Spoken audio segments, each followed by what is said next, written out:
Jean-Sébastien Bellé, bonjour. Vous avez réuni des conseillers avant-hier au cercle militaire. Incroyable, il y avait un monde fou. On voit que la satisfaction, ça intéresse tout le monde. Vous êtes devenu le nouveau gourou, dites-moi. Ouh là là, nouveau gourou, je ne sais pas, mais c'est vrai que on aime bien parler satisfaction client, on a beaucoup de choses à raconter, et comme on est rentré dans l'ère du client depuis maintenant quelques années, et que le client prend de plus en plus d'importance, il nous semble intéressant de faire des conférences et d'expliquer en quoi notre approche est pertinente. Allez, on n'a pas malheureusement 2 heures pour en parler. En 3 points, les points forts de cette réunion? Alors les points forts, nous avions un intervenant qui a écrit un livre qui s'appelle Changeons la banque.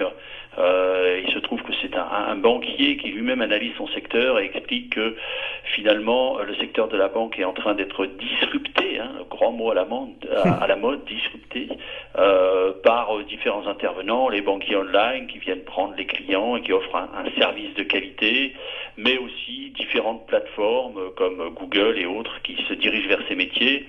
Et donc les banques doivent se réformer. Ce qu'il nous expliquait, c'est qu'il y avait plus de 30 000 agences en France, qu'il fallait en fermer probablement la moitié et qu'en face, il fallait modifier les rapports avec les clients. Donc un métier, la banque, la finance, qui appelait à évoluer, à changer avec des contraintes très lourdes. Et c'est lui qui l'expliquait, c'était pas nous, c'est le client va être au cœur de ces établissements financiers, et ceux qui vont vraiment avoir la capacité de se concentrer sur les clients seront les gagnants de demain. Bon, on a bien compris ça, Jean-Sébastien. Si j'ai de l'argent à perdre, j'investis sur Société Générale. Vous me l'avez déjà raconté. Alors, quels sont les deux, il reste 2 points, quels sont les 2 secteurs majeurs sur lesquels il faut aller aujourd'hui?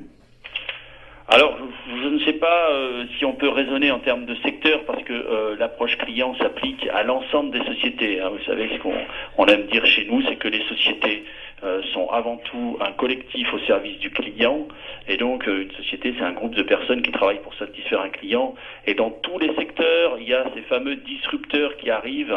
On l'a vu dans les taxis avec Uber, on le voit dans la finance avec des plateformes comme Lending Club, on le voit dans le tourisme avec Airbnb ou Booking, on le voit dans l'automobile avec Blablacar, et je pourrais vous citer 2, 3, 4 disrupteurs par secteur. On Donc, est toujours dans le web, en tout cas. On est toujours dans le web. toujours, parce qu'aujourd'hui on a basculé dans le monde Internet, et avec les mobiles qu'on a dans notre poche, on est sans arrêt connecté.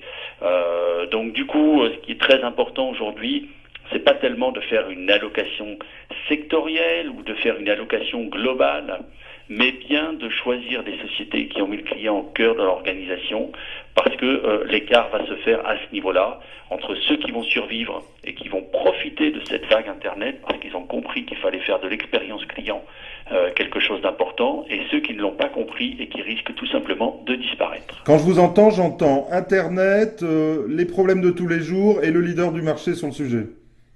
Oui, c'est difficile aujourd'hui de se passer d'Internet. Vous savez, il y a des statistiques qui sont faites. 72% des gens n'envisagent pas de sortir de chez eux sans leur téléphone mobile. 80% des gens allument leur téléphone mobile dans la première demi-heure après s'être levé. Et pourquoi il n'y a que 80%? Parce que il y en a une partie qui l'éteint jamais.